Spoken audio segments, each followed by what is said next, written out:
Hello, basketball people, we have news. Let's go to more news about the Golden State Warriors. I ask you to give a thumbs up and subscribe to my channel, as I am a Warriors fan. The Warriors are aging, and it's been suggested that signing Zion Williamson would be ideal to rejuvenate the roster. The Warriors need to trade Draymond Green and some draft picks to bring Zion Williamson to San Francisco. A healthy Zion Williamson is a phenomenal player and would elevate the Warriors to championship favorite status and form a successful duo with Stephen Curry. The Golden State Warriors championship window is slowly closing with Stephen Curry still as their number one option. However, last season's addition of Jimmy Butler appeared to reignite their title hopes, and now they seem just one key piece away from truly contending for a championship. One idea, suggested by Eddie Bitar of Yahoo Sports, is to trade for New Orleans Pelicans star Zion Williamson while retaining Jonathan Kuminga, potentially making the Warriors a legitimate title contender. Warriors receive Zion Williamson. Pelicans receive Draymond Green, Brandon Podziemski. 2027 first-round pick, GSW. 2032 first-round pick, GSW. Zion's power and inside scoring would bridge the gap between mid-tier ceiling and championship threat, with Kuminga still in tow. It's daring in that signature Warriors couture, splashy, bold, but potentially transformative, Bitar writes. This trade would instantly shift the West's balance and alter the Warriors' marketing forever. Imagine Zion in Bay Area social media content, linked stat lines between him and Kuminga, two explosive forwards, and Curry finding a new lob conduit. If healthy, it elevates Golden State from fringe to finals contender overnight, he states. In the 2024-25 season, Zion averaged 24.6 points, 7.2 rebounds, and 5.3 assists while shooting an efficient 56.7% from the field in just 30 games. NBA Insider reveals Sacramento Kings' best trade offer for Warriors Jonathan Kuminga. The Sacramento Kings have been linked with a move for Jonathan Kuminga throughout the summer. The Golden State Warriors forward is a restricted free agent, but has been in no rush to reach an agreement on a new deal, instead opting to explore his options around the NBA. Sacramento would provide a fresh start for the former lottery pick, while not being too much of an off-court adjustment, being just a few hours' drive from the Chase Center. If the Kings were to acquire Kuminga, it would have to be via a sign-and trade, made all the more difficult due to the base layer compensation rule in the NBA's collective bargaining agreement. However, that doesn't seem to be deterring new Kings general manager Scott Perry. In a recent article for The Athletic, NBA insider Sam Amick detailed what the Kings' most competitive trade offer for Kuminga has looked like. As for the Kings, who last spoke with the Warriors earlier this week, team sources say they've offered a 3-year, $63 million deal for Kuminga in a proposal that would send veteran guard Malik Monk and their 2030 first-round pick, lottery protected, to the Warriors. That deal would require the Warriors to move more salary elsewhere to stay under the first apron, likely Moses Moody or Buddy Hield, Amick wrote. If that pick didn't convey, then the Warriors would get the least favorable of the Kings or San Antonio's first-round pick in 2031. Those protections have been the primary sticking point, team sources said, as the Warriors have insisted that the first-rounder be unprotected. Thus, the stalemate. As things currently stand, the Warriors haven't accepted any potential trade offer for Kuminga. Instead, the franchise would likely prefer him to sign a new deal, so that they can turn their attention to upgrading last season's roster. Unfortunately for the Warriors, Kuminga will likely continue to take his time as he waits to see what other opportunities arise. If a sign-and-trade doesn't materialize, Kuminga will likely sign his qualifying offer, which would make him an unrestricted free agent next summer. No matter what, his tenure in Golden State appears to be winding down. The only question is how much longer it will last. Warriors have made their stance on Gary Payton too crystal clear. There are better options. As the Golden State Warriors have sat stagnant this offseason, the unfortunate reality has been that two fan-favorite veterans, Kevin Looney and Gary Payton II, will not return to the team. While Looney has signed with the New Orleans Pelicans, Payton remains a free agent, and, by courting other veteran guards, the Warriors have shown that they believe there to be better options on the market than Payton. Although Payton was undeniably a winning player through his 2 stints with Golden State, the team must now cut costs wherever it can in order to build depth around their veteran core, and Payton is unfortunately a casualty of this reality.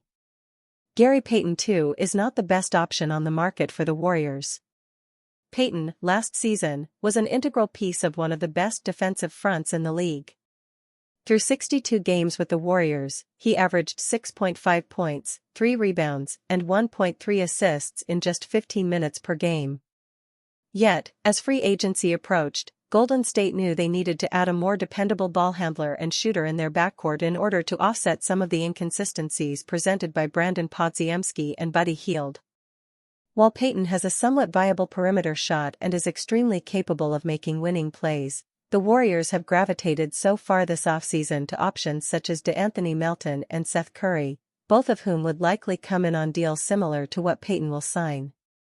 Last season, Payton earned roughly $8 million with Golden State, and, although there has surprisingly been little interest on the market for him, he will likely land somewhere on a veteran minimum contract before the end of the offseason.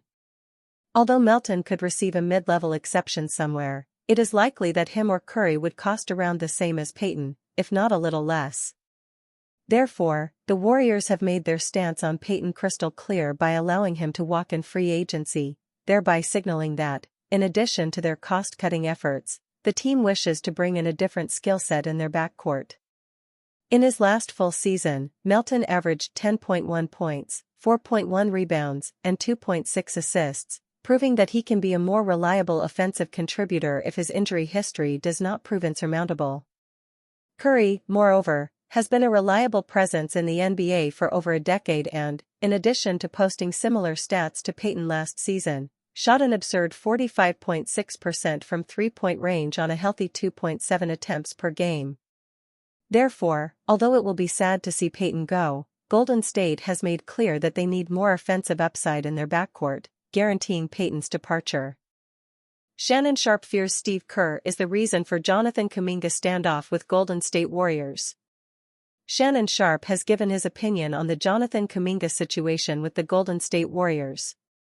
The 22-year-old is a restricted free agent and has been in talks for a contract extension with the Golden State Warriors throughout the offseason. The Warriors reportedly offered Jonathan Kuminga a 2-year $45 million deal, but he refused it. Teams like the Phoenix Suns and Sacramento Kings have been interested in acquiring his services, but the Warriors refused any deal with them because they wanted an unprotected first-round pick in exchange for Kuminga. He did not feature actively in the playoffs for the Warriors as Steve Kerr opted against playing him in the rotation, as he did not believe Kuminga could play alongside Steph Curry and Jimmy Butler. Kendrick Perkins slammed the coach for his handling of Kuminga, and now even Shannon Sharpe seems to agree with it. Sharpe thinks Kerr is behind Kuminga's situation with the Dubs. Kerr eventually decided to bring Kuminga back to the rotation, and as soon as he did that, Kuminga proved his worth by scoring 30 points off the bench against the Minnesota Timberwolves in the playoffs. Kuminga and Kerr have had problems before, with the player openly talking about not being happy with his role. While discussing Kuminga, Sharpe gave his opinion on what he felt led to the meltdown between the franchise and the player. He said, "I don't think that's an option for him, returning, because of things Kerr has said. I think he's over that situation." Former NBA player Joe Johnson was also part of the podcast and stated what he felt about the 2022 NBA champion. Johnson said, "I don't think there's been a huge market for him, it's been a little weird for him. He's definitely a talent who can help a team. Kuminga is on his way out of the Warriors." Losing Kuminga is a big hit for the Warriors, not only in terms of a valuable player going, but also giving up an asset if they ever wanted to trade for a star player. He has remained positive during all these talks and has been putting work in on his game, while his future with the Warriors seems to be in a difficult position. Kerr has always limited Kuminga's minutes because of the other players on the Warriors, but after 4 years the player is confident of taking the next step. He is one of the most athletic players and can score the ball well, which are qualities of a star. Kuminga could be that if he is given the minutes, but the Warriors cannot promise him that. They have two stars who need the ball, and bringing Kuminga into the rotation would make it difficult for them to operate their offense. If he moves to another team, the 22-year-old could do well under a new coach and flourish in their system. It looks likely that would be the route he takes, as Kuminga is confident in what he can produce and will not compromise for a lesser salary. Warriors' Jonathan Kuminga gets $45 million contract update with sticking point. Still, no Jonathan Kuminga contract. Man, this is getting brutal. Ream, July 29, 25. The Golden State Warriors and their restricted free agent forward can't come to an agreement, and it's hard to see what might change to reach a compromise. NBA insider Mark Stein has said that a 2-year, $45 million deal is on the table from the Warriors, but Kuminga isn't biting on the contract that would include a team option in the second year.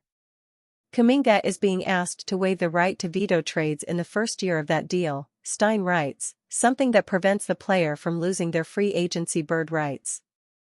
The Warriors want that from Kuminga, but he doesn't want to waive that. Stein adds that Jackson Hayes, Taurean Prince, and Jeff Green are 3 players who have waived such a provision already this offseason. Kuminga has been said to be seeking closer to $30 million per year, but it doesn't seem forthcoming. As an RFA, he doesn't have a ton of negotiating power. He showed his importance to Golden State in the playoffs when Jimmy Butler and then Stephen Curry were injured. In their absences, Kuminga scored a bunch of points in short order to try and keep the Warriors alive. Golden State wants to keep him, given that they've made him a competitive offer, but it doesn't seem they want to go up to Kuminga's price point. He doesn't have a lot of negotiating power given that no other team has made an offer sheet for him as a restricted free agent, basically leaving the power in Golden State's corner. This could drag on for a while unless the Warriors or Kuminga are willing to meet closer to the middle on some aspect of this negotiation.